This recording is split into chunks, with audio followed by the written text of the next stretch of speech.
السلام عليكم. ماتش الوداد هو سالا بحال سالا 2-0، نتيجة اللي عادية في عالم كرة القدم. إلا شفتي السوشيال ميديا كيفاش كانت قبل، راه زعما تتقول على أن هاد الوداد يلاه تكونات واقيلا غير شي ولد البارح. الناس بدات تقارنها بأوكلاند سيتي، نتيجة اللي كانت ماشي غير مزيانة، مات مزيانة لعدة اعتبارات. أولا حاجة اللي باينة، فرق الاستثمارات بين الفراقي بجوج، الوداد بشحال دايرة والسيتي بشحال دايرة، والله أعلم. هي داك الاحتياطي الثالث، داك الكارديان الثالث الاحتياطي واقيلا جايبينو بميزانيه الوداد كامله. هذه الاولى. الثانيه، الوداد كانت في احلال وتجديد الفرقه كامله، راه من الاول العام، يعني من الاول جا السيزون هذه اللي سالات، وانتم عارفين كيفاش ما مشاتش الكره مع موكويرا. ولكن اللي تحسب لبن هاشم هو عرف يجمع جروب. انا بالنسبه لي راه عرف يجمع جروب، حيت الديشي اللي كان من هذوك الانتدابات الجداد نتاع العام اللي فات والانتدابات ديال كاس العالم، يلاه شفنا دابا منهم المرابط وبارت. ثاني حاجه راه باينه الفرق البدني والتقني بين الفراقي بجوج، راه لي كاليتي تكنيك عند اللعابه زعما ديال الفراقي بجوج راه باينه، راه باينه. شوف هي تيجاني كيفاش كان كيدور الكره وسط السونطر، زعما واش تيجاني غتقارنوا مع مبارك؟ لا. ولكن واش مبارك وقف مع تيجاني؟ زعما برافو الوداد، زعما سلكات ماتش مزيان، واخا السيتي لعبات بواحد الاقتصاد قل، واش عامل الحراره زعما اللعابه ما تادابطاوش مزيان، كندوي على ديال السيتي، ممكن هبطوا الريتم حيت عارفين باللي راه الماتش غالبينو، ولكن شي حوايج اخرين اللي ما عرفناهمش. المهم النتيجه النهائيه في ماتش رسمي بين السيتي والوداد 2-0.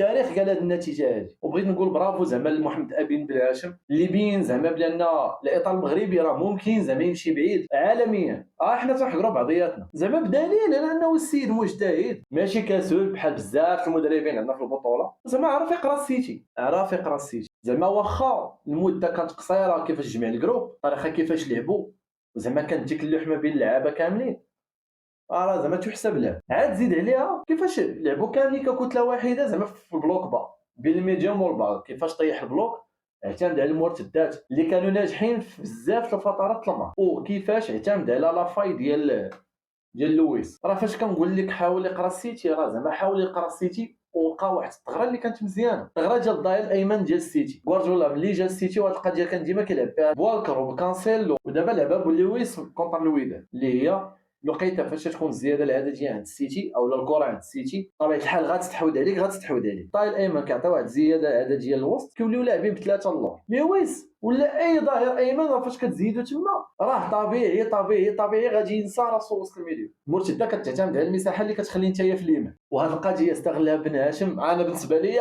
احسن استغلال سواء في الكره الاولى ديال لوش فاش تعطل، الكره اللي طلع بها مفيد، او لا الكره الثانيه ديال لوش فاش قلب اخر ديفونسور وزلق. هذيك دوماج كنت ماركات كانت غتكون بين احسن الاهداف في البطوله، وعرف زعما يستغل حتى داك التقدم الدفاعي اللي تدير السيتي مره يعني راه شكل خطوره كبيره في المرتدات. من بين ايجابيات الماتش عاوتاني هو المهدي بن عبيد اللي واخا تمارك عليه بيت في اول الماتش وخطا ديالو زعما يتحاسب عليه 100%، ولكن السيد راه ما خرجش من الماتش ودار دي باراد اللي واعرين ورجع الوداد زعما في شحال من لقطه في الماتش. انا بالنسبه لي راه من بين اقوى الاسباب اللي خلات الوداد تلعب زعما بدون مركبنا. الزمراوي الله يعطيه الصحه واخا قبل ما يخرج صافي القضيه نتاع المخزون البدني طاح وضروري من الشونجمون داكشي، ولكن لقيت فاش كان لاعب وقبل ما يزقل ديك الزقله اللي ما عرفنا واش فيها بينالتي ولا لا، السيد كان واقف على رجليه وتتحس به ما مرعوج.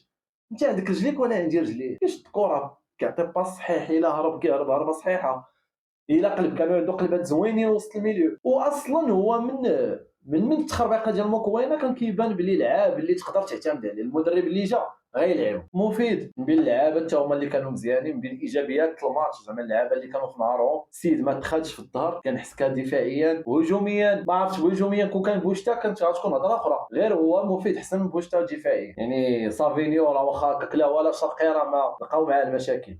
فهاد موفي اللي فاجئني ايجابيا، فاجئني زعما كيفاش كنت كنشوفه في البطوله وكيفاش لعب هذا الماتش. واقيلا السيد يلاه بدا يجيب الريتم وبوطويل والله ما نعرف واش محطوم عليك مع الايجابيات ولا مع السلبيات الماتش. هو في البناء اللعب بوطويل تعتمد عليه وتعتمد عليه زعما بالمعقول من ايامات لي فار من سان داونز. اصلا مكوينه كان جابوا لسان داونز على ود القضيه هذه.